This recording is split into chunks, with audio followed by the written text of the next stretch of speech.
Welcome to Basscast Radio, bringing you the best in local and national news in bass fishing, as well as interviews with some of the best anglers from all over the U.S.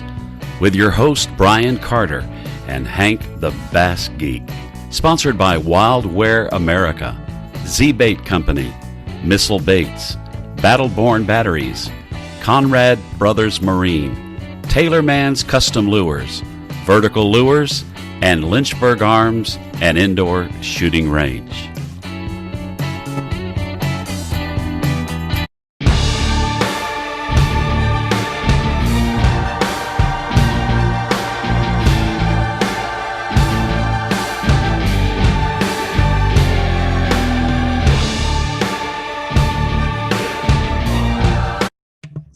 All right, guys, we are back with another great episode of Basscast Radio. I got with me my co-host, as always, Hank the Bass Geek. What's up, brother? Not much, man. Just surviving, living life, trying to get through as another week of the man holding me down. There you go. There you go. I understand that. Guys, if you haven't checked out the Basscast.com, we were on the road this past weekend. It's our big last, I want to say travel weekend, but then I look at the schedule on the crap. I'll be gone. I'm home this weekend, I think. Gone next weekend. Gone that weekend. Whoo. But yeah, we went on down to Pickwick Lake this past weekend and covered the Cat Phantom event. Jeff and Clay Ross are on a tear this year. Brand new boat. They win a Basscast tournament. They win another at Open Lake event dinner on Pickwick Lake. And then, like I said, they win the Phantom event, another $4,000. Bass Geek, we're probably talking, they're probably getting close to the $100,000 mark this year, counting the boat. Ooh, yeah. Dang. You know, I just want to go fishing. That's there you my go. biggest thing. I just want to get out. That's my plan, man. I'm going to take this weekend and chill out a little bit. Looks like the weather's going to be pretty nice here. That's awesome. I'm going to get out. I'm on a starting Friday. I'm on a little 7 stretch of days off, and you know, hope I'm going to get out and do a little bit of filming, a little bit of fishing, maybe hit a lake, maybe 2, 3. We'll see how it goes. If first lake I hit is there and it's the bites on, I'm going to stay on it because I'm going to keep catching them all I can. That's what I'm talking about. But you know, man, I'm going to take the first day or 2 off, and me and beer are going to become real friendly. So, you know. There you go. You heard that. So you guys know where to be. Bat with Bass Geek. Come on down. We'll grill out and brew. Yeah. Woo-hoo. So Sunday, guys, we headed back up to Occoneechee State Park. We were down in Nutbush on Saturday. And Scott Moser and Kenny Beal, a longtime friend of the Basscast. And it's kind of crazy. I have not interviewed Kenny in quite a while. So I got that up tonight. So it's a great opportunity to be able to interview him, winning the 5 Alive Team Championship, taking home over $5,000. 2-day event. It's pretty awesome. Yeah. You know, I'm just going to have to say, I giggle a little inside every time you say Nutbush. That's a beautiful ramp. Holy cow. That's a great place. You guys are cracking me up. So, guys, just letting you guys know now, the 5 Alive, for you guys who are down in North Carolina area, it is an awesome, awesome trail. They do a great job. Kevin and his wife run it, and they do an amazing job. And it was something really cool I got to see this weekend in Bass Geek. What's that? Everybody hung around after a weigh-in. That's cool. Nobody left. That's cool. I mean, maybe 1 or 2 left because it was trick or treat. It was Halloween. Yeah. But for the most part, everybody hung around. I was like, man, thank God we're back to this. Plus, they fed everybody some amazing chicken, baked beans, and listen, coleslaw. That's all it takes for me. COVID or not, you talk about food, yeah, I'll be there. Yeah. Like, so it was chicken. Yeah, I'll take it. It was awesome. So it was really, really cool to get to meet Kevin and his wife and get to hang out with them for a while on Sunday. And guys, we got Cat this weekend, the Sunday. And then the following Saturday, we have the Cat Phantom event on Smith Mountain Lake. It's their last Phantom event of the 2021 season. Also, new schedules are coming out. If you have your schedule ready, we'd love to have it. Now I'll let you guys know, I know the podcast is heard all over the globe, but we pretty much concentrate right here on Tennessee, North Carolina, Virginia, and South Carolina, and Georgia. We've got a trail, the Georgia team trail down in there we support and we're a part of. So if you're in any of those states and you'd like to be a part of the Basscast.com, just email me your schedule, Brian@thebasscast.com, and we will put it up. It takes 5 minutes to get it up on the website. And it does get looked at. I'm going to let you guys know now. It gets looked at a whole lot. So if you want to be a part of us, just hit us up and we'll take care of you. So Geek, we'll be dropping here soon, man. I know we got some more videos coming out. Well, didn't get one middle of the week on Wednesday this week, just because got a little behind, had some camera issues. I'm going to try and salvage what I can of the tournament stuff. Tournament day, my camera just, go. I understand. So I'm going to say. Yeah, I understand. But so like I said, I've got a little unboxing coming out Sunday. Okay. And then, like I said, we'll see what's on the schedule. We're gonna get a bunch of stuff recorded. I'm gonna spend a lot of time on the water, a lot of time trying to get ahead on the how-tos and the fishing videos, and really try to get some stuff. Because winter is almost here, and it hit as hard this morning. Good God, had ice on the darn windows, 32 degrees. Yes. I did not like it. Yeah, neither did I. I'm a summer type of guy. I'm a fat boy, so I got natural insulation. Right. But I like it. I like it 98 degrees better than I like it 32. Like 98, but I'll take it though. It doesn't matter. All right, guys. Tonight we have with us Mr. Brent Crow. If you guys haven't seen already, he won the Toyota Series Championship on Pickwick Lake. He won it, guys, with a total weight of 52.2 pounds. He crushed the field because I think it was almost 4 pounds difference between him and the second place finisher. So, and guys, second place finisher was Mikey Kiso. And then it was Greg Bohannon. Ended up being third. So Kiso had 48.1. And like I said, Brent had 52.2. So 4.5, 51, 4 pounds, 1 ounce. Yep. Pretty freaking awesome. So, guys, he's from Alabama. We get the wonderful opportunity of having him on the show tonight and getting to meet him and talk a little bit of bass fishing. I hope you guys learned something from it, something you guys can take home. And, I know we had a couple different local anglers that were actually in the event. And one of my boys, he blew up his motor, so it was pretty sad. Yeah. And he was actually 15th place day one. As I always say, there's two types of boat motors. Those that have blown and those that are just waiting to do it. Yeah. Feel bad for my boy Derek Hudson. We've had him on the show. Yep. So it kind of sucked because he was in, like I said, he was in the top 20 day one. And I was like, dude, this is going to be awesome, man. And then he goes out day two. Hey, the kayak motor never blows, guys. I blow. Fart a couple times, but the kayak motor never dies. Them kayaks get blown. They get blown around a lot. It gets blown around, though. Nah, it's all good. All right, guys. We're going to take a quick break. We'll be right back with Mr. Brent Crow. All right, guys. We are back with Mr. Brent Crow from Alabama. Welcome to the show, brother. Thank you. Thank you for having me. All right, first of all, man, tell everybody a little bit about yourself and how you got doing this little bass fishing thing we all love and can't watch and can't eat enough of. As Major League Fishing has given us plenty of hours of it.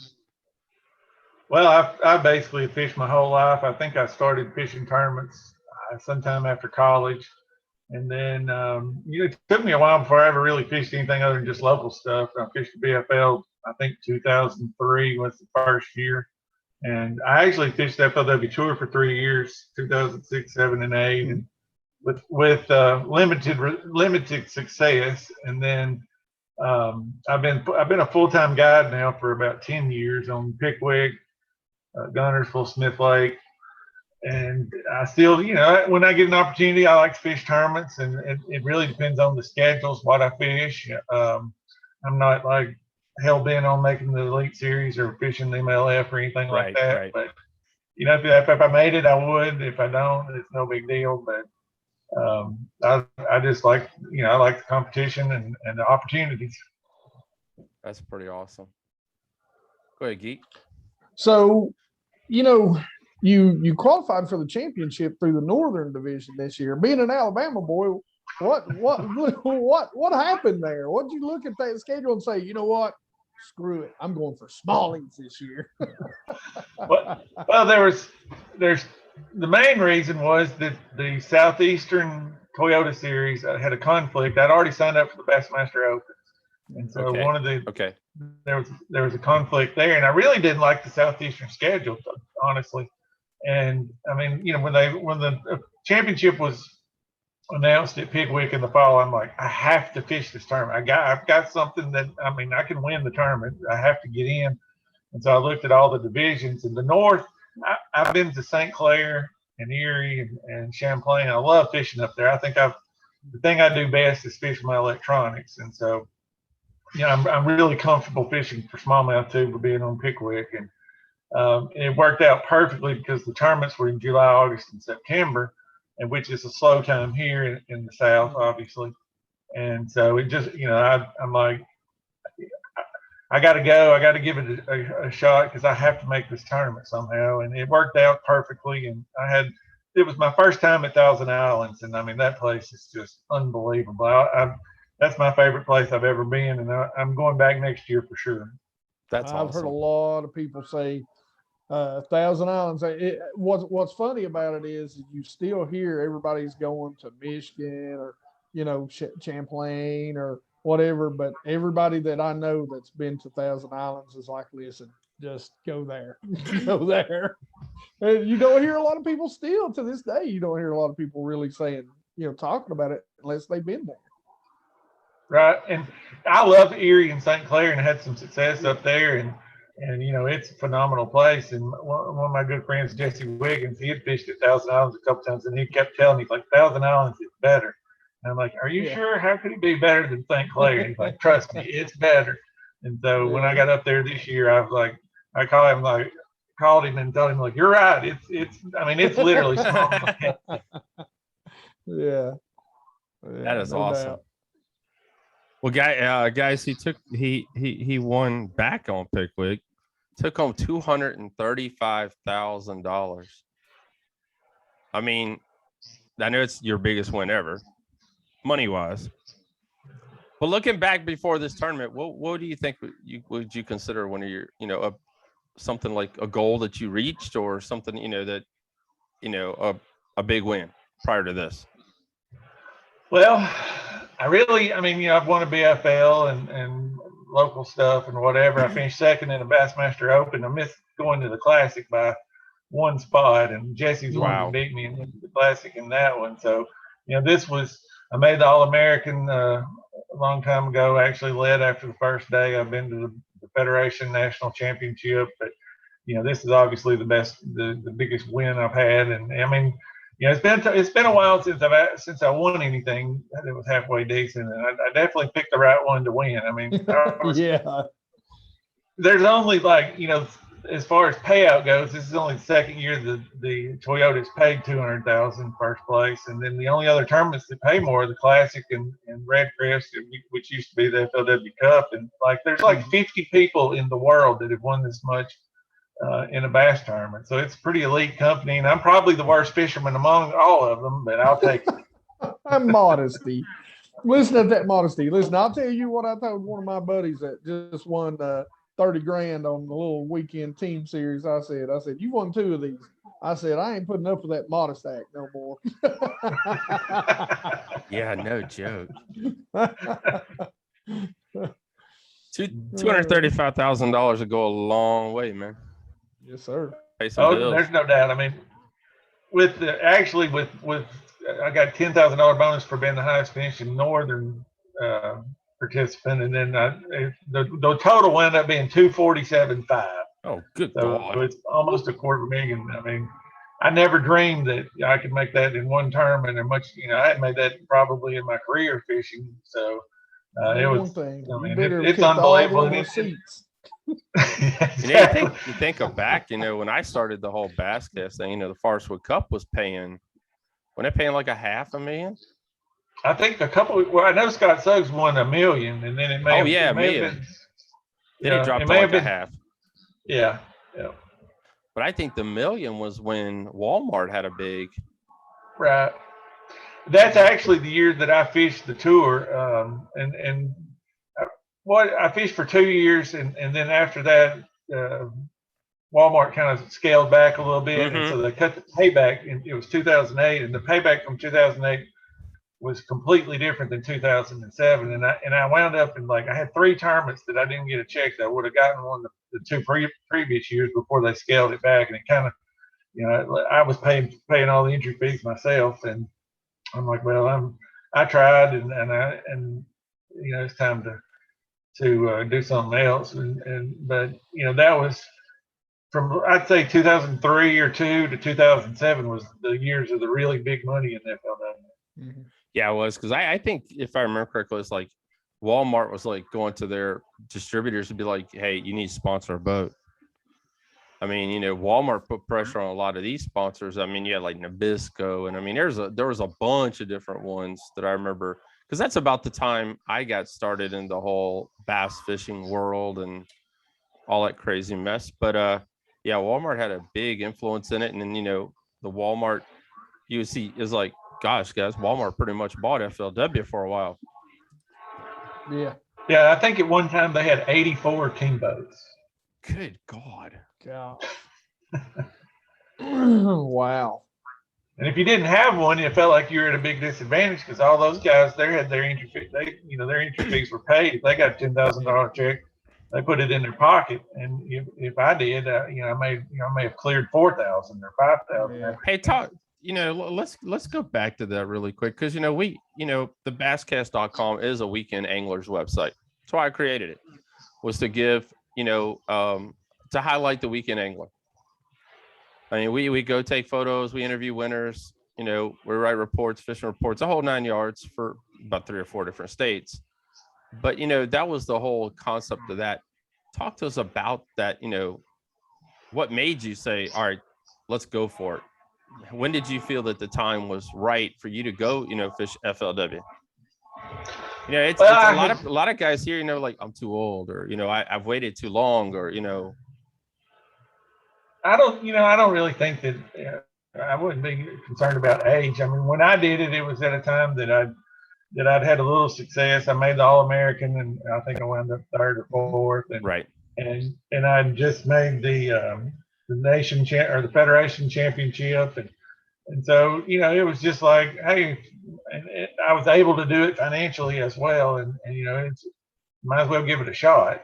And I think the first year I basically broke even. The second year I made some money, and then the third year I got 1 check, and like I said, I could have got three more checks had they not cut the payback, because they, not only did they cut the like the top prizes, they cut the number of places that were paid. And I don't know if you remember, they had 6 tournaments. 3 of them were, they called them like not super tournaments, but where they went to $200,000 first place on 3 of them, and paid 100 places. And then in 2008 they cut that out completely and went to 100,000 for all 6. So and then after that I've still fished. I mean, and since then I just fish really if the schedules for the Opens or the Toyotas come out that I like, then I fish them. I mean, that's basically how I decide what I'm going to fish. I'm pretty committed to the Alabama Bass Trail, which is a team trail, the best, it's the best team trail around. Oh yes, yes it is. I fish both divisions, so that takes up quite a bit of my time. And then if I can fit something else in, I do. And like I said, it just depends on the schedule. Like, I wasn't going to miss there's 2 things this year: the Opens, the Central Opens. were at Smith Lake and Pickwick and Green. Mm-hmm. So I was definitely in on that. And then with the championship of the Toyotas at Pickwick, I was going to do everything I could to qualify for it. But, had the championship this year been at wherever, say, somewhere in Hartwell, for instance, which is a Right. good lake, but I don't have any experience there. If that was where the championship would have been, I probably wouldn't have fished. Right. You wouldn't have fished it. Nope. Were you one of those anglers that slept in the back of your truck back in the day? No, I wouldn't have. I was not going to do that, and I wasn't going to sleep in a camper anywhere either. So I like to get houses and be comfortable and have yeah. have a shower every night. We had Kevin Hawk here, and he showed me the back of his truck, and it's like he had a bed made up. All the tackle boxes were in boxes slid up underneath the bed. There were 2 batteries in the front of the truck that powered like fans and all this crazy crap. And Farce, guys, he won like $500,000 Farcewood Cup the year before that. He bought a brand new truck to put all that stuff in, and he bought a brand new boat. Kevin was my co-angler the year he had qualified for the Cup through the FLW Series in California. Yes. And so the year he won the Cup, he was my co-angler at Beaver Lake. That is awesome. And I had a place. I had this place. I had a pattern and a little place that I thought I could do well, and I draw boat number 1. And so I go straight there, and I was throwing a crankbait, and the plan was to cover it with a crankbait, turn around, come back with shaky head. Well, he starts throwing shaky head, and he catches 2 3-pounders, and then so I'm like, well, I got to throw a shaky head. Then he picks up a drop shot, catches another 3-pounder. So in like 20 minutes. At Beaver Lake, he had 3 for 9 pounds, which is like 20 pounds anywhere else. Yeah. And so that ruined that after the last year, that happened to me a couple times on the last year I fished the tour. And then that's about when I decided I need to be a guide instead of. Because I think Kevin decided to be a guide not too long after that either. So. Yeah, he was at Guntersville for a while, and I think he wound up and moved back to California. I don't even know if he fishes anymore. I heard he was a teacher. That's what someone else told me. Right. Excuse me. Yeah, I miss old Kevin Hawk. He's a great dude. Actually, we had him in the house, and we took him up on Smith Mountain Lake right here in Central Virginia, and he spent a couple of days up there, made a little extra money off some of my friends, doing a couple of little classes up there on the lake. So he spent a couple of days here, made some money, and went back home. So it was good to see him, and I have not heard from him at all. So he's number 2. I think I had someone else up here, and he's out of it as well. He's actually driving the other guy I know, and he's driving a tractor trailer. Wow. So this is a tough business. It is a very tough business. All right. Yeah. You've got to have really good sponsors to make a living doing nothing but fishing tournaments. Yes, you do. And it's getting tougher and tougher. It's, a lot's done changed since, I've started, you started, all of us. Now it's as much as social media, promoting. You ain't got to be pretty. You just got to be able to talk. Right. And one thing that I don't do much of is videos, because I never watch videos, and that's what everybody else does and wants. And I've had a hard time trying to make videos and stuff. And, I could probably do a way better job of it, and I need to. But that guy up there beside me, that's what he does. He runs Bass Geek. He's got a YouTube channel with 45,000 followers. 45, wow. Closing in on 46 quick. So that's what Hank does. All right, Brent, let's talk about the win, brother. How did Pickwick Lake start off for you the weekend, man? How'd the practice go? Was it bad like everybody else's that wins the big money?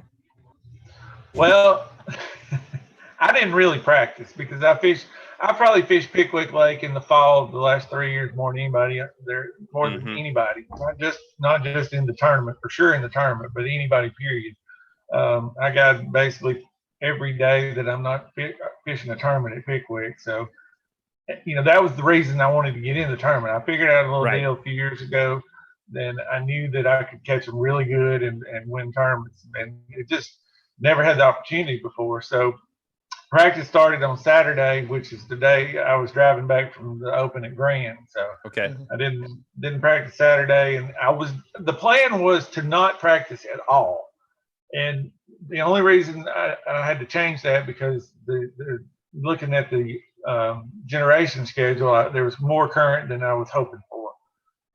Usually, after it hadn't rained here in like 3 weeks, and usually after 3 weeks of no rain, there's very little current on Tennessee River. But for some reason, there was I'd say average current this fall, which it was running about 55,000 cubic feet per second on average for the day. Okay. And so I'm like, well, if it was 20 or 30,000, I wasn't going to practice because I knew exactly what to do, where to do it, and all that. So I wound up and went Sunday morning for a little while, checked a few places, caught some fish, shook some fish off, and then I went back on Tuesday and fished some grass like everybody else did. And I found one little key strip of grass that really helped, but I didn't really do a whole lot. So I think I fished about 6 hours on Sunday and about 6 hours on Tuesday, and that was my practice. And I'm most of the time, if I'm on Pickwick, I'm below Wilson Dam in the tail race, and I did not want to go up there at all. I actually put in there and drove away from it, and just sort of looked to see how many people were there on Sunday and Tuesday, and it was just covered with people. And I think everybody in the tournament practiced up there at some point, and I didn't want anybody. I have specific places and deals that I do up there, and I wasn't about to try it. I mean, I'm going to do it in the tournament anyway, so there was no reason to do it in practice. And also, I just anytime I have a tournament at Smith or Pickwick, I don't practice much because I just don't want to see people doing own stuff that I might fish or whatever. I'd rather just not know. And so that so clear my mind. practice, my practice, the best thing that I did was on Tuesday find that little strip of grass because I caught a key fish there on day one, and it was a place that I hadn't fished. I don't necessarily normally fish. Yeah, that's what I was going to say. I figured you, because when we first started talking, you said, I know I had to fish this because I know there's a deal that I could win, and I was like, I bet he didn't practice a lot. I was like, if he knew it that well, I was like, I bet he didn't put a lot of practice time in. He might have went out there, check spot, left. So the spots you did end up finding that you decided to go to, was there a lot of pressure on them spots, or No. you had the whole thing to yourself? I never had anybody fish anywhere I made a cast the whole time. Ooh, that's nice. Yeah, I mean, so basically on day one and day two, the bite below the tail race was non-existent. And in the springtime, if you have 50, 60, 70,000 cubic feet per second, it's awesome. And if it's 30,000, it's terrible in the spring. And that's pre-spawn and post-spawn when the fish are feeding. You throw a swim bait. I mean, it's no secret. I mean, everybody knew about it going into the tournament. But that's the number one way to catch them up there is with a swim bait in the current. But in the fall, even at 50, 60, 70,000, I mean, it's just tough. I mean, the fish are there, but there's also, a trillion shad they can eat whenever they want to. And there are just days where they don't bite. And apparently they didn't bite at all in practice because I run up there the first day of the tournament and there's like 6 boats there. And I'm, if they were biting, they would have been 35 or 40. Right. So I got there and I'm just, I knew that they weren't going to bite, that they probably wasn't biting. And I was just hoping if I could get 2 or 3 bites a day at the dam, they were all, they'd be, if I got 2 bites, that's 2 for 8 pounds at least. If I had 3, then I have 3 for 12. And then I had some stuff that I could catch 2.5, 3 pounders down the lake. So I go up there the first day, don't get a bite. And I wound up with, I think, 13-7 the first day. Right. And then the second day, I thought, actually, the first day I stopped a couple places before I got to the dam. So the second day I thought, well, let me get there. Let me just go straight there. Maybe I can get, because it's always a morning bite. I mean, it no matter what time of year, the first hour of daylight's the best. And of course, we had an hour drive to get there. So I was going to be on the tail end of it. But I get there the second day and I caught like a 16-inch smallmouth and I jumped off a 3.5 pounder. That was the only 2 bites I had. And then I was able to go back and I think I had 15-10 the second day. So, and I caught the fish I weighed in the first 2 days actually were 7 spotted bass and 3 smallmouth. Okay. And I caught all the spots were on shaky head and a football jig. And then, so, I wound up squeaking in, tied for 10th place with Randy Blockett after 2 days. And Yeah. the third day, I wasn't going to fish for spotted bass the third day. There wasn't any. I was going to go for the, try to catch a big bag, and then stuff worked out perfectly. Why'd it work out perfectly? So again, in practice, the first 2 days of the tournament, the least amount of current running through the dam was like 52,000. Right. Mm-hmm. So on Friday night, I look at the app and see the projection for Saturday is 44,000 average. Okay. So, and I know, generally what they do is they, in the middle of the night, and what they had been doing in the middle of the night was turning it down. And then at 6 o'clock in the morning, they were turning it up. And so I told my buddies, I'm like, they're only going to average 44,000 or more. If they will run like 30,000 for like 2 hours, I'm going to win. And so I get up the next morning, I look, and it's 35,000. And you only get an update on the hour. So you get the 6 a.m., 7 a.m. update. And so we take off at 7. I get there about 7:50, and I pulled over in outside the current, and I told my client, so we're not going to fish here. I just got to check to see what the current is. And I pull my phone out, and it said 35,000 at 7 a.m. And so I'm like, please still be 35,000. And I trolled out in the current. And what it does when the current is reduced, then also the water level up there it lowers. It's like a bathtub; it fills up and lowers depending. And the more current, the faster it fills up and whatever. So generally, average depth is 8 or 10 feet. But at low, if they're not running much water, there's places that are 3 or 4 foot deep. And in those places, they're not going to buy a swim bait, but they'll buy a topwater. And so that was the scenario. And I knew when I saw 35,000, I think I even told him, I'm fixed to win this tournament. And my first cast, I had like 2 fish boil on it, 2 huge boils. And that was just kind of drifting down to where I wanted to go. And then when I got there, I hit spot lock. And for like the next hour, I either caught one, lost one, or had one try to eat it and miss it. Like every other cast. It seemed like every cast. I mean, but it was the craziest, most chaotic hour of fishing I've ever done. And until I had, you never know how long it's going to last. I mean, they're biting, but they keep missing it or coming off. And like, I'm just like, it is so nerve wracking. And when I finally got 5 in the boat, I had 3 big ones and 2 3-pounders. And I didn't. Normally, I'm weighing fish and putting the cold tag on and keeping up with how much they weigh, but I didn't want to waste any time. And plus, I mean, I had a 6-pounder and a couple almost 5. Good gosh! I knew I wasn't gonna call those 2 fish, but the 2 3-pounders, I told myself, if I can cull those, if I get rid of those 2, then I know I'm gonna win. And I thought I could catch 2 more 5s, but I wound up and I called the first one with a 380, and then the next one I had like a 350. And so I finally, now at that point, I'm like, if I catch another one, I don't know which one I got to call. So I weighed all of them and put tags in them, and my scale said 2289. And so at that point, usually my scales are a little bit light, and so I got 23 and a half, and they can't beat me. So after that, it was a lot more relaxed. And then sometime during the flurry, I heard the siren where they turned on more current, and I was just like, no. And by 9 o'clock, it was too much current to fish like that, and the water had come up a foot. So, I mean, and the funny part is that is the only hour this fall that I could have done that. And last year we had a bunch of rain, and they never ran the water that it took for me to catch them last fall. So that was the first day in 2 years that I could have caught them like that. Wow. And it just happened to be on Championship Saturday. That is awesome, man. Yeah, that is awesome, man. Talk to us especially about on Topwater. I mean, that's the way. If you want to put that kind of bag together, that's on Topwater. That's like the ultimate grand poobah way of doing that, 23 pounds, And there's nothing like catching smallmouth on Topwater. And usually I'm just guiding or fishing for fun. And if they miss it and jump out of the water, you're like, oh, that was cool. Did you see him jump completely over it? And in a tournament, it's just like, no.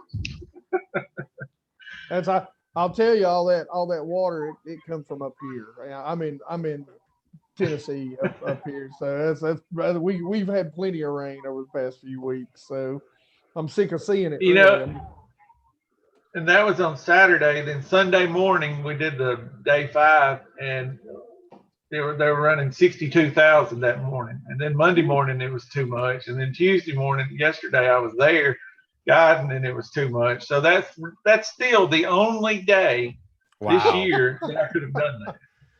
And I was so mad before or after practice or during the tournament, because I knew what I could do if they just turned the water down. And I'm like, why are they still running so much water? It had rained in 4 weeks, you know. And I'm just like, I was talking to Cody Bird the week before, and I've been looking at the TVA app every day for a month, and I'm like, they're still running too much water. Why is it every time there's a big tournament on your home lake, it's got to be something stupid happen, you know? And I mean, but you got that one day, and like anybody will tell you, when it's your time, it's your time. You get that window, and it just comes together for you. And it obviously did that day.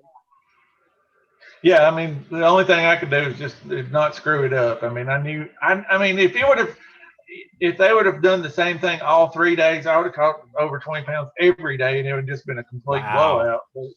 But I'm just, you won by 4 pounds.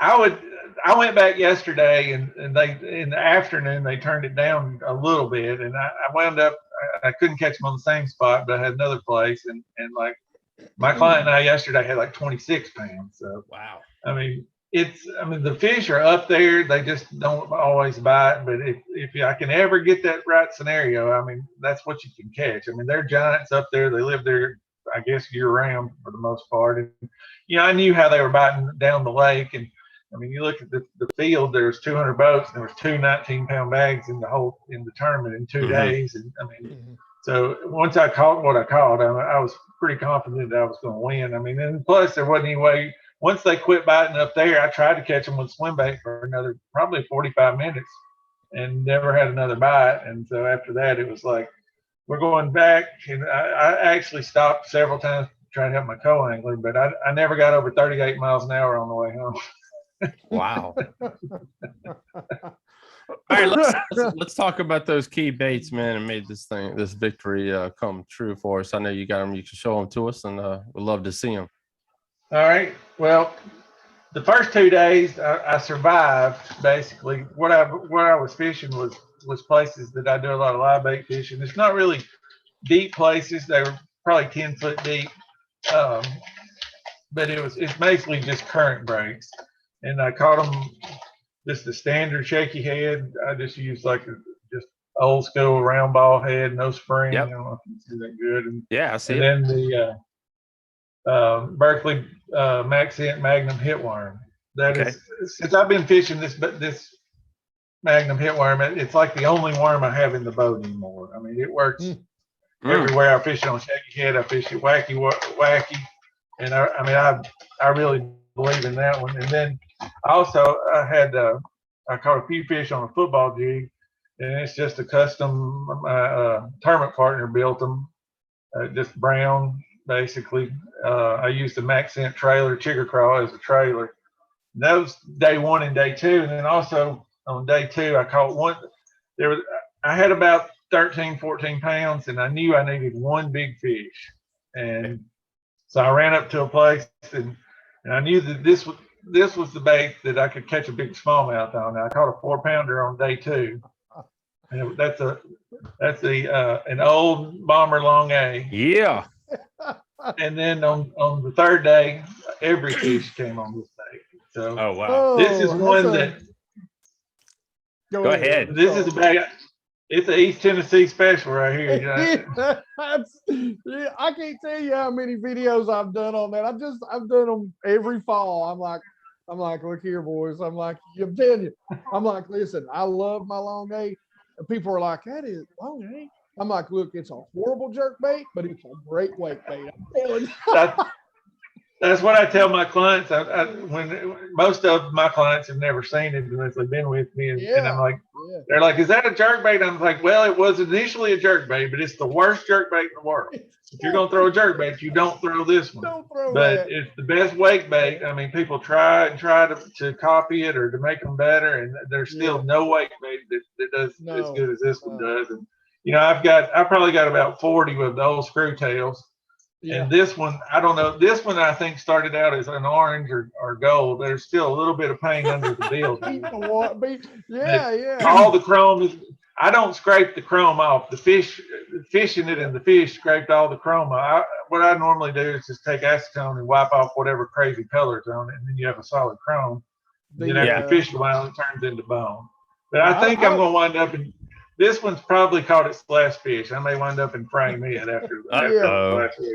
That's pretty funny, man. That's where I'm at is East Tennessee. I fish South Holston, Watauga, Cherokee, Douglas. That's where I'm at. Those are my So my question is, who started? I know it started in East Tennessee, and it used to be like a pro deal.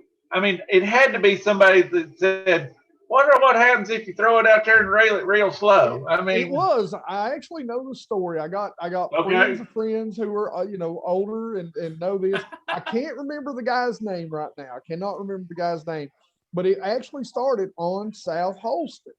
So what happened was they were fishing a tournament. I think it was a red man tournament, and he discovered it. He was throwing it as a jerkbait and just started reeling it back. And had like a 5 or 6 pound smallmouth, and smallmouth love it. Like you'll catch largemouth on it, but it is a smallmouth deal. I mean, it is a smallmouth. I don't know what it is about that wiggle, but man, smallmouth hate that thing. Yep. And so basically he won this red man on that tournament or on that lake up there, and down there for me, and it actually, and I've got one of the old colors. It was actually a chrome with a little bit of chartreuse. This really goofy looking one that he was catching them on. So everybody throws the bone now, but it didn't start out with the bone. It was just like you said. He caught so many fish during that tournament because they'd never seen it before. It beat the paint off of it. And when they asked him what he was catching on, he told them a bone long A. I knew that's what had to happen. I just never had. I never heard the story. Wesley Strader's the one that actually showed it to me. I had heard about it. Kobe Krieger won that FLW on Beaver on it, and that was before I had fished. And I talked to Wesley and Brandon Coulter both about it. And then one day we had an FLW on Smith, and I saw Wesley fishing in practice, and he was fishing a place that I always fish at night. So I pulled over and I said, "You're fishing a good nighttime hole." And he's like, "Oh, yeah." And we talked for a minute. And I said, "Wesley, what's the deal with this long A?" And he went and pulled one out of his tackle box, and it was like a clown color when he scraped all the orange paint off. And he said, "Here's what you do: you take the split ring off, tie a loop knot, throw it out there, and hold you right up." And while he makes a cast, and he's showing me, and the 3-pounder eats it. And so that was like 2006, I think. And for like the next 3 or 4 years, I caught him at Smith Lake on it like crazy, and I never told anybody. And I caught so many fish on it, and then started throwing it on or below the dams at the Slackwater, and they love it below Wheeler Dam and Wilson Dam. And I mean, as long as it's clear water for the most part, it catches them. It's a great bait for guiding because I can put on spinning rod with braid and let anybody throw it. And I mean, just reel it slow. And I mean, you would think that anybody could do it. Yep. We've got to cut all this out. We can't share this. I know.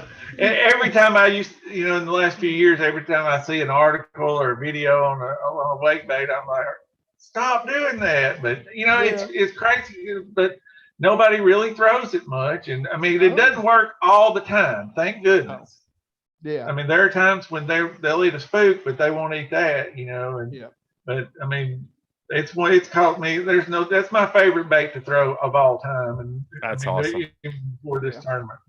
From about right now up here, now we've had it was a little bit warmer. We just now really get cold. Yeah, we had a snap. But about right now, normally a week before November, that's when I've always got one tied on the boat. Now, as it gets a little colder, about the middle to close to Thanksgiving, that's when that thing just kills up here. I mean, it's good. That's pretty funny, man. It just shows you how small the world it is, because like Wesley Strader, so I'm real good friends with his brother Sean. We actually fish together sometimes. So that's pretty funny. I know Sean too. Pretty funny, yeah. That's awesome. Yeah. So, Brent, man, congratulations on your win. 247,000, if I remember is what you said. What was your biggest takeaway from this event, man? What did you learn from this event that would help you if you decide to fish again? I mean, you said you are. I mean, a big event, you know what I'm saying?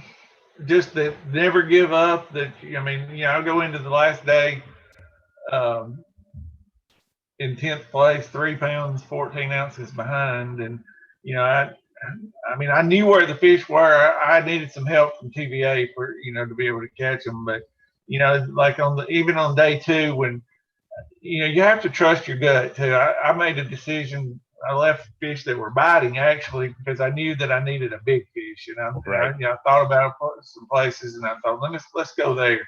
And the first cast I caught like a 2.5, and next cast I caught a 4-pounder. And then I was like, boy, that's the best decision I made in a long time. And it was just, I think when I fished FIW in 2006, 7, and 8, I didn't trust my gut enough. And like, if I don't think I hardly fished a place in a tournament that I didn't fish in practice. And now I've had a lot of success in the Alabama Bass Trail, and a lot of it was where I figured it out on the day of the tournament. Just, I don't care what happens in practice. I mean, practice is helpful, obviously, on ledge fishing tournaments in the summertime, that kind of deal. But in the spring and the fall, I mean, you have to fish the day, and you can't be afraid to go and try different things and whatever and see what's going on that day. And, it would have been easy for me or for anybody else, you go to the dam in 2 days in a row and catch one fish and just to write it off. But, of course, I had a little knowledge about what could happen. Mm-hmm. I knew what would happen if the conditions were right. So but you just have to trust your gut and your instincts, and I think that's helped me way more in the last 5 or 6 years than anything. That's awesome. Bass Geek, you got any questions? Man, just congratulations. I just when you held up that long A, I was like, oh, I about fell out of my chair. Listen, Brad Cove, you send this man some baits, man. Send him some baits right now. He just won a big tournament on your bait. I need the ones you get on eBay with the screw tails. Those are the ones the old school. It's funny, like the long A people, it's like a little cult. Like and the people that throw it, I mean, we know, and I mean, I don't do it as much as I used to, but my eBay, like the number one search that's saved is Bomber Long A. I'm always looking. If I can find some cheap, I'm buying them. Yeah, it's now up here. It is everybody throws them up here. You get on, like I said, South Holston, Cherokee. I mean, it's everybody and their mama's got one of them tied on. So it ain't like it's this, like I said, this time of year, once that cold weather gets in, you start getting them 30-degree nights. Everybody's going down them banks with them long A's. I'm glad it's not like that around here. Yeah. There you go. Bad news. It will be now. Congratulations, brother. Thank you. I appreciate it. All right, brother. Is there anyone you would like to thank before you go? Well, like I've said it several times this week. I mean, the wind blew every day in that tournament, and I ran basically 55 miles each day one way, and I would have hated to have been anything other than my Phoenix. And it's the best riding boat out there. And Mercury was 100% reliable as always. I think I traveled about 300 miles in 3 days, and never had a hiccup. And then, I think the Berkeley Max End is also something that I've really caught a lot of fish on since I've been throwing it for 2 years. I have so much confidence in it. And also Garmin LiveScope has made me a better fisherman. I've been running Garmin's for about 6 years. I had 3 years Panoptics, or 2 years Panoptics, 4 years LiveScope. And I mean, I can't fish without it. And it's not necessarily just seeing fish, but just you see everything. And I've learned so much about how fish act and react and so forth. It's really made me a better fisherman. Awesome. Brother, Brent, man, we appreciate you coming on. It's nice and a pleasure to meet you. And good luck guiding. Hey, peg your guide service, man. If anybody wants to make a trip, man. I mean, you got the floor, brother. I mean, we ain't asking for no money. It's yours. Well, of course, you can find me on Facebook, and also my website is northalabamabass.com. Unfortunately, I have no open days the rest of this year, but I have plenty for next year. March is a great time to go to Pickwick and catch us a big smallmouth. But northalabamabass.com, or like I said, just look me up on Facebook. All right. You guys heard it right here. Guys, we're going to take a quick break, and we'll be right back. All right, guys. We hope you enjoyed Mr. Brent Crow. It's a pleasure to get to meet him. Alabama boy. Congratulations to him on winning the biggest tournament of his entire life. You guys heard it. I mean, he's a guide, Pickwick Lake, but, guides all over the place, to be honest. Way we listen. Wherever the money is, he's going to go. Yep. But he qualified through the Northern, so Alabama boy qualified through the Northern. Yeah, that's impressive. Very impressive. So congratulations to him, taking home $247. Taxman's going to enjoy him this year. Oh man, he's got to go. He's going to have to go buy a couple. We never asked. You didn't ask him your toys commercial, but he's going to have to go. Comment. Yeah. He's going to have to go buy some toys to have some write-offs. I can tell you that. Yeah. I wouldn't want to. I'd have to buy something before they took it off. Yeah, that's a lot of stuff to buy to take that much. I don't know. You figure a boat's 60,000, a brand new Toyota truck's 110. I mean, it'd be about 110 between a Toyota. If you bought a Toyota, I'm just saying, a full size Toyota Tundra and a brand new bass boat's about $120,000. Yeah. There's a big listen, he's paying. Oh yeah, that's a nice new gear for the guide business. A couple of fish, brand new. Get him 2 or 3 of them fish finders. Everybody's putting on a boats these days. There's another 10,000. So it wouldn't take long to add all that mess back up. But man, really appreciate him coming on talking with us tonight. And what an awesome dude. And we wish him the best of luck in his future and guiding. And like I said, you guys heard where he's guiding, and I didn't make notes. So if you didn't miss it, you need to go back and hit the rewind. There you go. But Geek, hope you have a great week, man. Man, I got one more day for the man that put his thumb on my head. I'm gonna take off a couple days, relax, get some fishing gear ready, and I'll be honest with you, like I ain't even took gear from that last Morristown Marine team trail out of the back seat of my truck. So I got to get stuff together, and I'm gonna try and be on the water quite a bit next week. That's cool. The goal. All right, if you guys see Bass Geek out there on the water, make sure you say hello. Stop guys, by, say hey.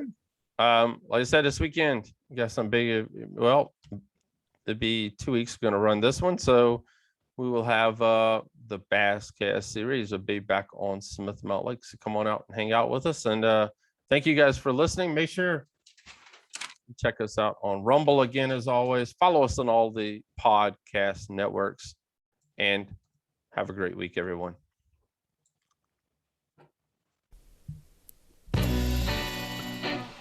You've been listening to Basscast Radio, the best in local and national bass fishing news. To listen to more episodes, check us out on all the podcasting networks. Follow us on Facebook, Twitter, thebasscast.com, and Basscast News.